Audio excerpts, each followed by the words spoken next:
नमस्कार, मैं ऋषा। आप देख रहे हैं समाचार न्यूज़ इंडिया। आपने बहुत से देवी देवताओं के मंदिर ज़रूर देखे होंगे जिनमें अलग तरह के रूप में देवी देवताओं की मूर्तियां होती हैं। पर क्या आपने किसी ऐसे मंदिर के बारे में सुना जो चमगादड़ों का मंदिर कहलाता हो? आज हम आपको लेकर चलते हैं ऐसे ही एक मंदिर में जहां लाखों की संख्या में जीवित चमगादड़ निवास करते हैं और जहां लोग इन चमगादड़ों की पूजा कर इनसे अपने लिए वरदान मांगते हैं।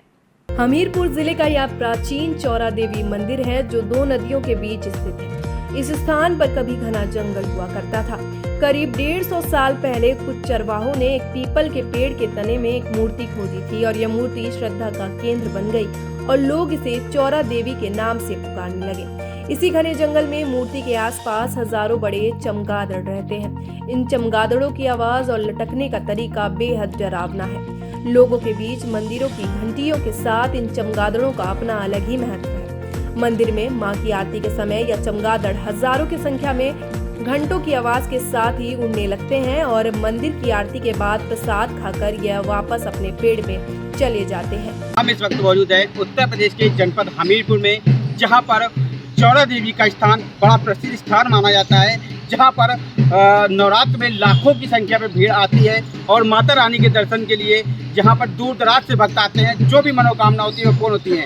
एक इसे मंदिर की आपको एक अद्भुत कहानी बताते हैं कि जब भी माता रानी की आरती सुबह या शाम होती है तो यहाँ पर एक विशाल वो बरगद का पेड़ लगा हुआ है जिसमें हजारों की तादाद में चमगादड़ रहते हैं और वो चमगादड़ जब माता रानी की आरती होती है तो वो चमगादड़ मंदिर के ऊपर माता रानी की आरती के टाइम जैसे घंटे की आवाज़ सुनते हैं उस पर परिक्रमा लगाते हैं। हमारे साथ मंदिर के पुजारी मौजूद हैं, आइए हम बात करेंगे। पुजारी जी, क्या कुछ कहना है और चमगादड़ों को लेकर माता रानी के दरबार में? देखिए, ऐसा है कि चाहे पशु हो चाहे पक्षी हो, चाहे मानव हो चाहे महिला हो, ये सभी सनातनी हैं। यानी जानवर भी सनातनी हैं, पशु भी पक्षी भी सनातनी हैं। तो सनातन की जब संध्या आरती होती है, मैया भी सनातनी है हमारी, तो सनातनी मैया की जब आरती होती है, जो चौरा के नाम से उन्हें जाना जाता है, चौरा के नाम से प्रख्यात हैं।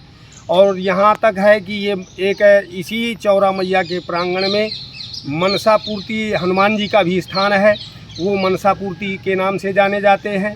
हमारे इसी प्रांगण में चौरा मैया के प्रांगण में बट वृक्ष है, विशालकाय वृक्ष है और इन वृक्षों की अवधि भी बहुत होती है, 1000 वर्ष की अवधि होती है, बहुत पुराना वृक्ष है। इसी वृक्ष पर ये हमारे पक्षी जो चमगादड़ हैं ये इसी में निवास करते हैं। सुबह शाम जब भी आरती होती है और घंटा ध्वनि और ये करलव होता है हमारे घंटों का, नगाड़ों का, तो अपनी भाषा में ये मैया का संकीर्तन करते हैं और मैया के शिखर के ऊपर मंडरा करके उसकी परिक्रमा करते हैं। ये यहाँ की विशेषता है। क्या नाम पंडित जी आपका? हमारा सुरेश चंद्र द्विवेदी।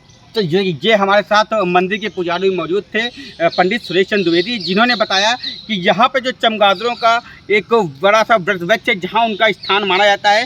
ये चमगादड़ रोज प्रतिदिन माता रानी की आरती में अपने जो माता रानी का शिखर है उस पर परिक्रमा करते हैं और उसी के देखते हुए यहाँ पे जो भी भक्त आते हैं सुबह शाम आरती में आते हैं, यहाँ पे सैकड़ों की संख्या में लोगों की उपस्थिति। कहा जाता है कि जहां चमगादड़ों का वास होता है वहां वीराना ही रहता है। ये अक्सर अंधेरे और ठंडी गुफाओं में निवास करते हैं, लेकिन यहाँ पर ऐसा नहीं है।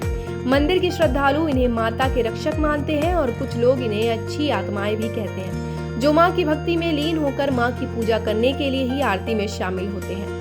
कहा यह भी जाता है कि इस मंदिर में हर मुराद पूरी होती है अगर माँ के दर्शन के बाद इन चमगादड़ों के भी दर्शन किए जाएं। एक जनश्रुति के मुताबिक हजारों वर्ष पहले इस स्थान पर चमगादड़ों के देवता की मौत हुई थी। उन्हें यहीं दफनाया गया था। तब से मंदिर के आसपास ही ये घूमते और मंडराते रहते हैं। यमुना नदी का जल पीकर वे अक्सर मंदिर की चौखट तक आ जाते हैं। उसी समाधि की सुरक्षा और श्रद्धा के चलते चमगादड़ों ने लाखों की संख्या में यहाँ अपना डेरा जमा लिया है।